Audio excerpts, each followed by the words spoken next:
Tegye fel a kezét, aki azt mondja, hogy van szellem. Na, senki?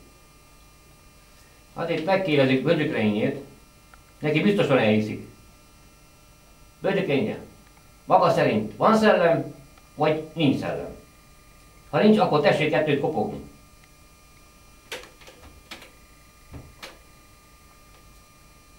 Ugye ő szerinte sincs.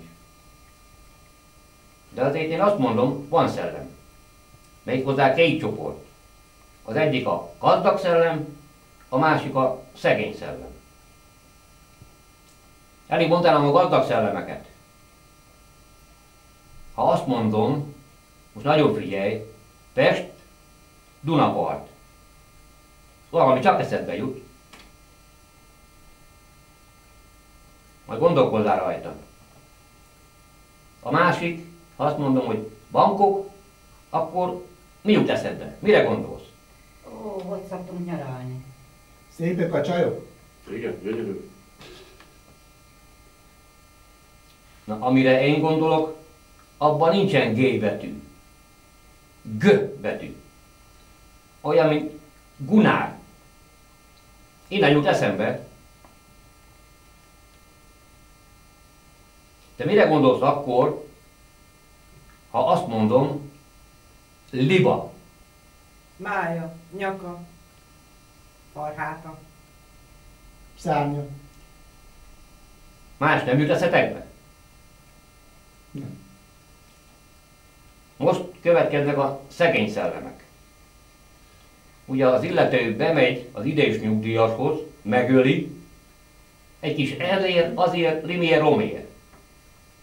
Két fagyos csirkéjét. Forháté. Az is csirkéből van. Abból. Vagy megerőszakolja. Ártatlan embereket felrobbant. Na, elég ebből szellemeskedni következik, amit még eddig nem láttak. Az én lábunk is reszket. Jól látszik, rá van szerelve a Bögyökényi lábára egy hegyes, éles kés.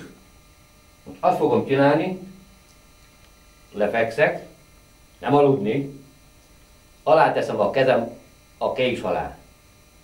És Bögyökénye szépen le fogja engedni a lábát. Jaj, lámos vagyok. Jaj, de félek. Bögyökénye, a lábakat tessék lassan leengedni. Majd szólok, ha jó.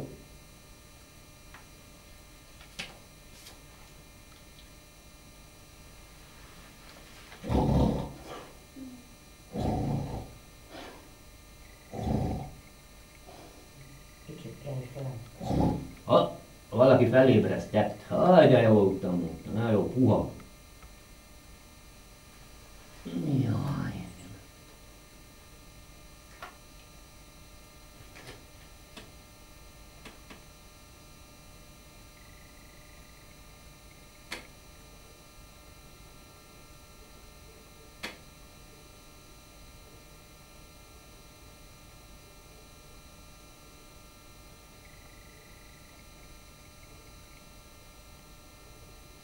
Jó.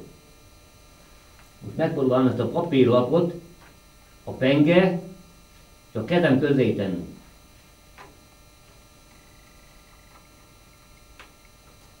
Hát egy nagyon szorosan ment. Bögyökénye lábakat eső megemelni.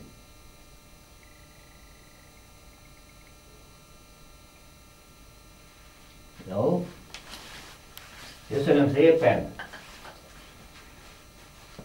Hogy nem egy színházi, becsúszós kés, így bemutatom. Ez eredeti.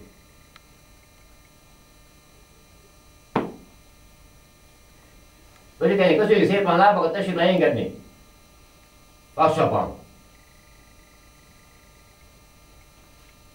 Állj, vissza. Jó. Tessék a lábakat leengedni. Gyorsan.